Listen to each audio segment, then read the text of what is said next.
Bismillahirrahmanirrahim. Assalamualaikum warahmatullahi wabarakatuh. Allah Subhanahu wa Ta'ala telah menciptakan makhluknya di dalam kehidupan ini, dan Dia tidak menjadikan mereka kekal abadi, di mana mereka semua pasti akan mengalami kematian. Kematian bukanlah akhir dari kehidupan, bahkan itu ialah awal dari kehidupan yang abadi yang penuh dengan peristiwa-peristiwa besar. Adapun tahap pertama dari kehidupan lain ialah kehidupan kubur. Maka bagaimanakah kehidupan di alam kubur itu? Apakah orang beriman akan mendapatkan kenikmatan, dan seperti apakah kenikmatannya? Dan kenapa mereka meminta disegerakan datangnya kiamat sedangkan mereka berada di alam kubur?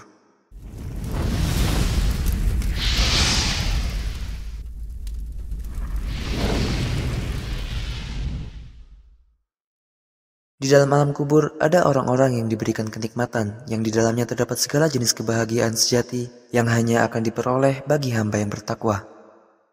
Dan ada pula siksa kubur yang abadi yang disediakan untuk orang-orang yang kafir dan orang yang tersesat. Telah banyak dalil yang membuktikan terhadap kehidupan ini, sehingga hal tersebut merupakan sesuatu yang harus diyakini oleh setiap muslim, sebagaimana keyakinan pada surga dan neraka dan hal-hal gaib lainnya yang Allah perintahkan kepada kita untuk meyakininya. Nabi SAW telah menggambarkan mengenai kenikmatan di alam kubur. Gambaran pertama, beliau SAW menggambarkan bahwa seorang hamba yang beriman, baginya akan dibentangkan ranjang-ranjang surga, dan dia akan diberi pakaian dari pakaian surga. Kemudian pintu surga akan dibukakan untuknya sehingga angin dan ruhnya datang kepadanya. Dan dia akan mencium keharumannya. Matanya akan sejuk dengan apa yang dia lihat di dalamnya. Dia akan gembira terhadap keridhaan Allah dan surganya. Sebagaimana diriwayatkan bahwa Nabi SAW mengatakan setelah menyebutkan jawaban orang beriman di alam kuburnya kepada dua malaikat, "Fayunadi munadi fis sama'i an sadaqa abdi, fafrishuhu minal jannati, walbisuhu minal jannati, faftahu lahu baban ilal jannati, fa'tihi min rauhiha wa tibiha."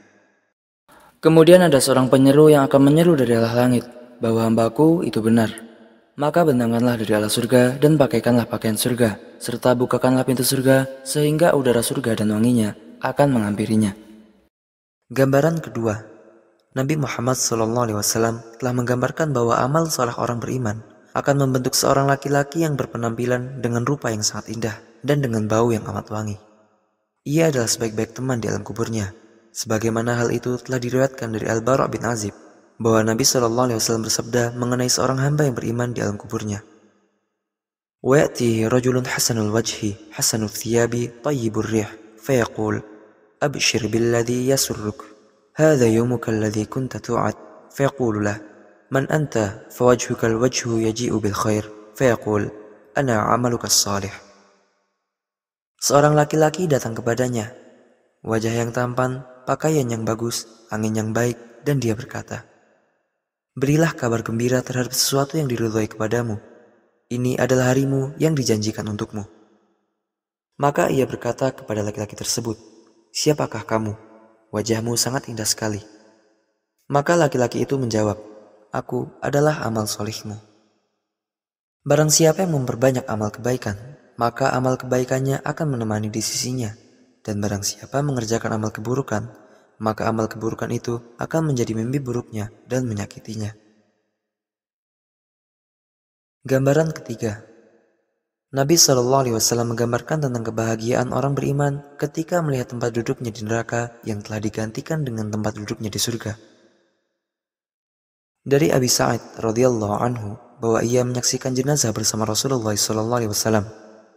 Beliau menyebutkan tentang cobaan yang akan dialami seorang hamba ketika ditanya oleh dua malaikat. Nabi SAW bersabda, "Fa'in kana mu'minan qala asyhadu an la ilaha illallah wa anna Muhammadan abduhu wa rasuluh." فيقول صدقت ثم يفتح له باب إلى النار فيقول هذا كان منزلك لو كفرت بربك فأما إذ أمنت فهذا منزلك فيفتح له باب إلى الجنة.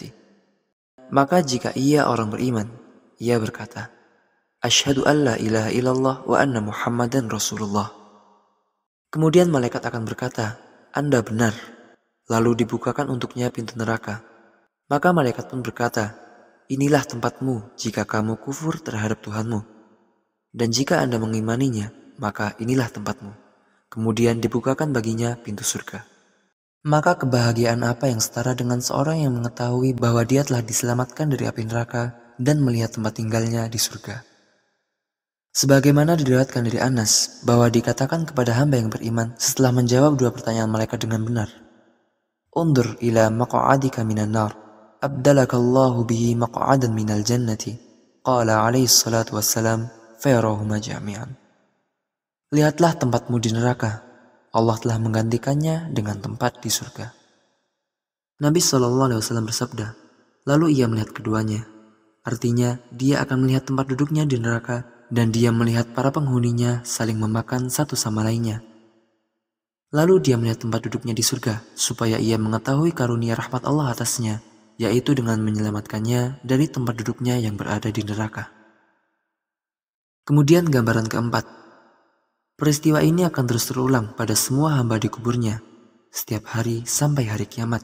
Sebagaimana diriwayatkan dari Ibnu Umar, bahwa Nabi SAW bersabda, Inna ahadakum idha mata urida alaihi maq'aduhu bil ghadati wal ashi. In kana min ahli jannati famin ahli jannati, wa in kana min ahli nar famin ahli nar. Fayuqal, hadha maq'aduk, hatta yab'atuka Allahu yawmal qiyamati. Sesungguhnya salah seorang dari kalian bila meninggal dunia akan diperlihatkan tempatnya pada pagi dan sore hari. Bila ia termasuk penghuni surga, maka ia termasuk penghuni surga. Dan bila termasuk penghuni neraka, ia termasuk penghuni neraka. Dikatakan, inilah tempatmu hingga Allah membangkitkanmu pada hari kiamat. Gambaran kelima. Nabi SAW menggambarkan bahwasanya bagi setiap mukmin akan diluaskan kuburannya. Kemudian akan diberikan cahaya di dalam kuburnya setelah adanya kegelapan di mana dia tidak bisa melihat tangannya walaupun dia telah mengeluarkannya. Dan juga diriwayatkan dari Al-Bara' dari Nabi SAW bersabda, "Thumma yufsahu lahu fi qabri 70 dhira'an fi 70 thumma yunawwaru lahu fi." Kemudian kuburnya dilapangkan seluas 70 hasta dikali 70 hasta. Gambaran keenam, Nabi SAW menggambarkan bahwa seorang mukmin akan tidur layaknya tidurnya seorang pengantin, di mana tidak ada yang mengganggunya. Ia bisa merasakan kenyamanan dan ketenangan. Abu Hurairah meriwayatkan bahwa akan dikatakan kepada orang mukmin, "Nam kanaumatil arusi alladhi la yuqidhuhu illa ahabbu ahlihi ilaihi hatta yab'athah. Allahu min madja'ihi dzalik." Tidurlah seperti pengantin yang tidak dibangunkan kecuali oleh orang yang paling dia cintai, hingga Allah membangkitkannya dari tempat tidurnya. Jika dia tidur, dia akan tidur nyenyak dan tentram. Dan jika fajar menyingsing pada hari setelah pernikahannya, maka akan datang kepadanya seorang yang paling dicintai dari keluarganya, yang paling penyayang di antara mereka, dan yang paling dekat hatinya. Lalu dia akan dibangunkan dengan kelembutan dan kebaikan untuk menghormati dia dan kehormatannya atas keluarganya. Ini adalah beberapa gambaran kenikmatan alam kubur yang Nabi SAW memberitahukan kepada kita, agar kita dapat membayangkan bagaimana keadaan seorang mukmin di alam kuburnya, sementara dia melihat apa yang telah Allah siapkan untuknya di surga kebahagiaan. Bagaimana antisipasi, kesabaran, kerinduan, serta kegilaan saat dia melihat pemandangan yang indah dan taman yang ditunggu-tunggu. Demikian itu telah disebutkan di dalam hadis Al-Bara' radhiyallahu anhu bahwa jika seorang beriman melihat itu, maka dia menginginkan hari kiamat agar segera datang untuk bergegas meraih apa yang telah Allah siapkan untuknya. Wahai orang-orang beriman, sudah sepatutnya bagi kita untuk selalu berhati-hati agar tidak mengabaikan alam kubur sebelum terlambat dan sebelum bepergian ke sana. Demi Allah, tidak ada bagi seorang hamba di alam kubur kecuali apa yang telah ia berbuat semasa hidupnya. Maka barang siapa yang mencari kebahagiaan di dalamnya, maka wajib bagi dia untuk berbuat apa yang Allah senangi.